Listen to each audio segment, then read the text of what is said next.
President Trump's 25% tariff on all foreign-made cars is set to reshape the U.S. auto industry in ways that could have far-reaching consequences.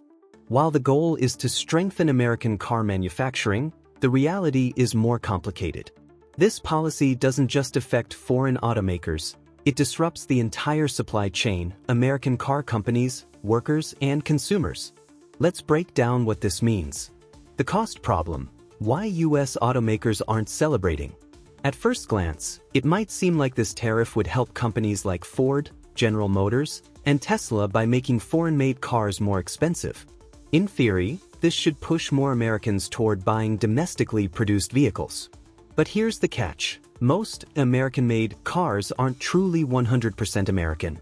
U.S. automakers heavily rely on imported parts, from high-tech microchips to aluminum frames and electrical components. Even cars that roll off assembly lines in Michigan, Kentucky, or Ohio are built with parts sourced from Canada, Mexico, Germany, Japan, and China. Now, with a 25% tariff on those imported parts, the cost of making cars in the U.S. is about to skyrocket. Automakers have two choices. Absorb the extra costs, which could cut profits and force layoffs. Pass the costs to consumers, making vehicles significantly more expensive. Neither option is good for business, and that's why automakers are already pushing back against this move. Job losses and factory closures could follow.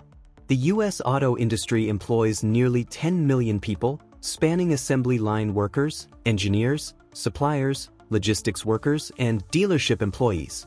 If production costs increase and demand slows, it's not just car companies that will suffer. Entire communities could feel the impact. Manufacturing plants in states like Michigan, Ohio, and Kentucky could face slowdowns or even closures as automakers struggle to balance costs. Auto parts suppliers, which employ hundreds of thousands of workers, could be forced to scale back operations if U.S. carmakers start reducing orders.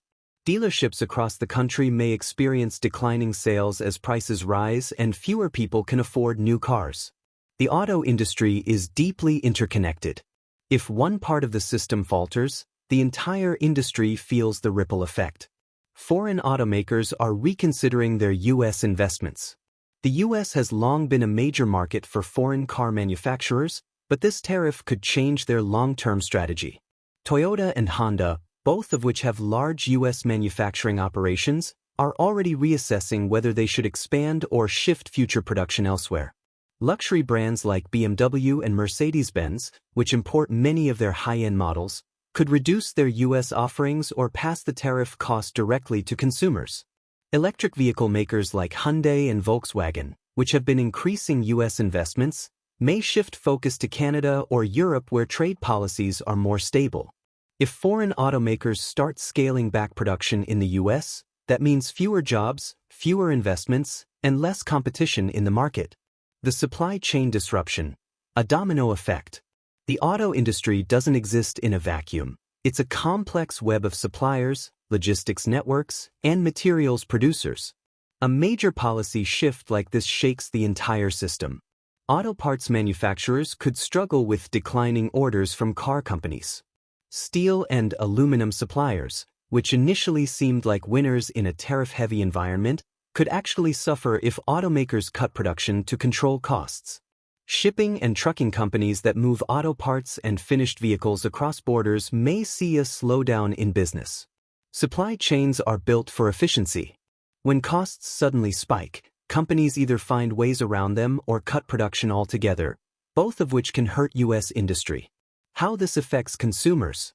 For the average car buyer, this policy could make owning a car significantly more expensive.